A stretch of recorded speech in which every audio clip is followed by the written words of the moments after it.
Friends, the moment I have been waiting for and the moment that I have been hyping you all up for so long is finally here. Mirko is on the front lines and she is making Nomu heads roll.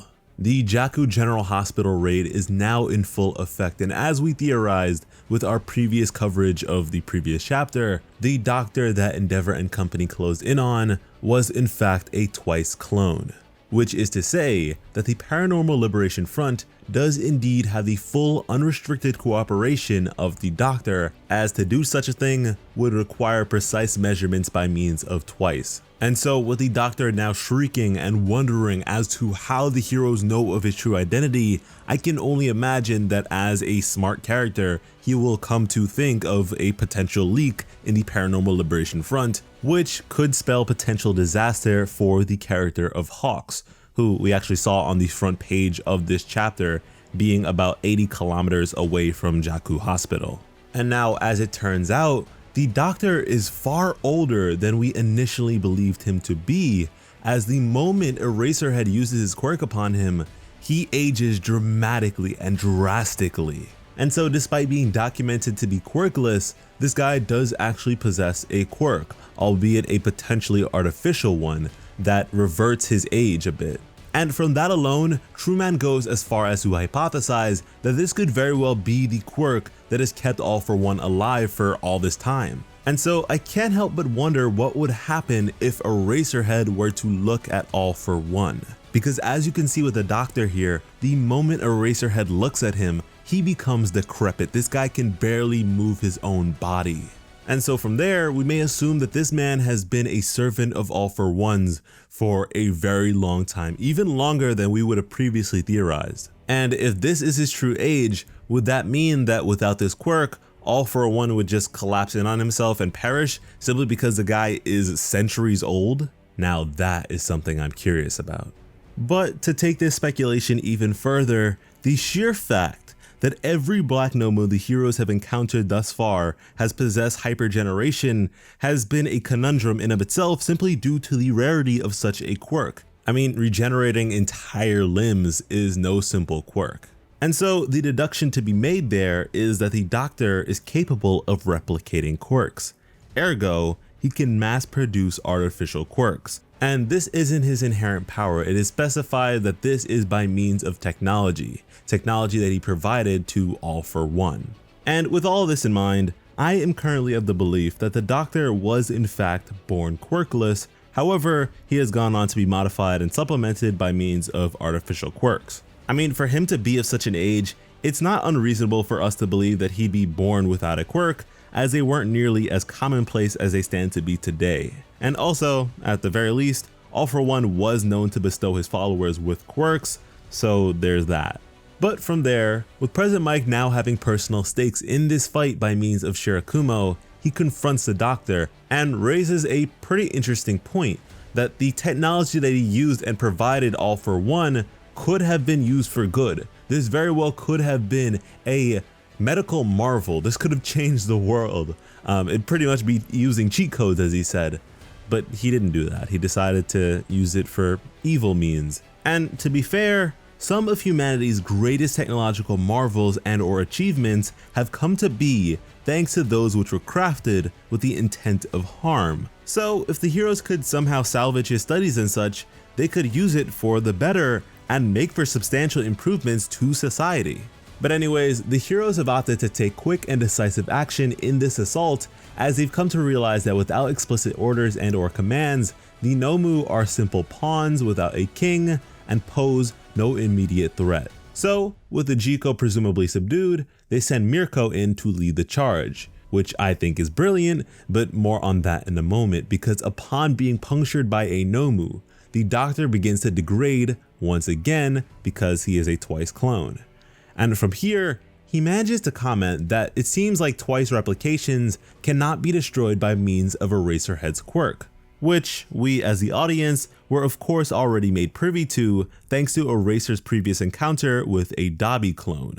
But because that clone was alone at the time, there was no way for them to conclude as such because it was never communicated.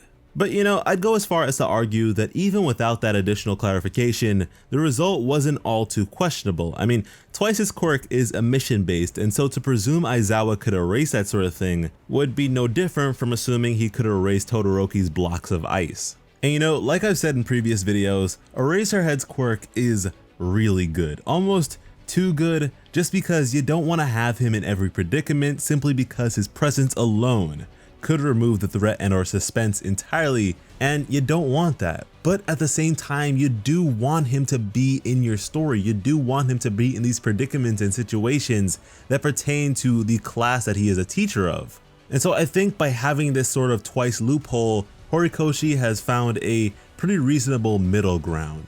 And it's sort of like a checks and balances kind of thing, where Aizawa's quirk is ridiculous, but so is Twice's, and with it being so geared towards group combat, is an inherent counter to Erasure. But yeah, the last leg of this chapter is spent in the Doctor's massive laboratory, which holds several things of note. Firstly, Shigaraki, who I feel deserves a dedicated video all of his own, so expect that to be the next one we put out. Then we have the Doctor's stockpile of quirks, which just goes on row after row. And then lastly, the various high ends he has incubating. And this is all the result of years upon years he has dedicated to his research. And from his internal banter, it is revealed to us that the process of replicating a single quirk requires a great deal. So this isn't something that they can accomplish in a short period of time, which is very good to know. And goes to show just how precious this location really is. But even still, with the heroes closing in, the Doctor is out of options and he has to flee. At the very least, if he can get out of there safely with Shigaraki, it'll be good. And the way in which he attempts to flee is by means of Johnny, that little Nomu that we talked about before with the ability to warp that he's used on various occasions throughout the series. And while he's making his way to Johnny, he seems to be clutching onto something that I would presume to be a quirk. Now, what quirk he has to hold on to that is so precious to their proceedings, I don't know. Is this for Shigaraki? Is this just in general? I really don't know. But you know what? It doesn't matter because Mirko is here and she just bursts through the laboratory, just guns blazing, just kicks straight through the door. And actually the door falls on Johnny. So the Doctor, his means of escape has been taken away from him. And in the process, all these vials, all of the Doctor's research in quirks, all the quirks that he has amassed and stockpiled are destroyed in this process. And that is just so substantial because even if the heroes walk away from this raid, right after this moment, they just pack up their bags and leave. They have dealt a major blow to the proceedings of the Paranormal Liberation Front, simply because with this one blow, so much of the Doctor's research and hard work has been destroyed. And as we've established, it is not something that can be recovered easily. This is years upon years, if not decades upon decades of work just gone in the blink of an eye. But yo, we gotta talk more about my baby Mirko, because just before this, in a single leap and bound, she manages to take out what I see to be 6 Nomu. In one blow, she just boom, boom, boom, just straight through 6 Nomu. And that's unheard of. We have never seen any character in the series do that thus far. These are creatures with various quirks and abilities, and so to not even have to take that into account and just viscerally decimate them is crazy. When it comes to destructive force, I'd go as far as to say that Mirko is quite possibly the strongest hero that we have, and she gets off to this sort of thing. She describes this assault as a rush. While everyone else is tense and emotionally compelled, she's out here smiling and excited. Back during the hero ranking ceremony, she made it abundantly clear that she has no interest in team combat, that she likes to have all the action to herself, and so she handles things solo. And so having her charge ahead by herself was probably the best decision they could have made. But at the same time, you could argue that things are looking too good, that she is too confident, and so problems are to arise, as this once again is a story and you gotta have your thrills. But even still, allow me to further convince you of just how credible this woman really is. So right now, she is the number 5 hero. And in the world of My Hero Academia, rankings are not based simply upon combat power or strength.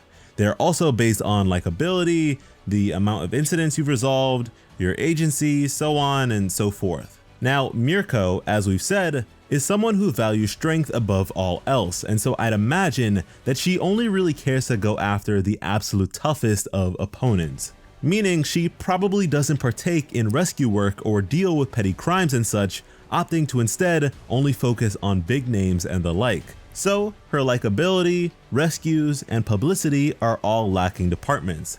And she also only works alone, so no cross promotion and more than likely no hero agency, so even worse. And you mean to tell me that with strength alone, she managed to outrank the pack and achieve the number 5 spot? That is incredible. Like, Endeavor was another person who aimed to be the strongest, and even though he's not very likable, he does have the most resolutions of any hero and a massively successful agency to boot. And so my faith in Mirko is immense, and hopefully you feel the same way because she has credibility.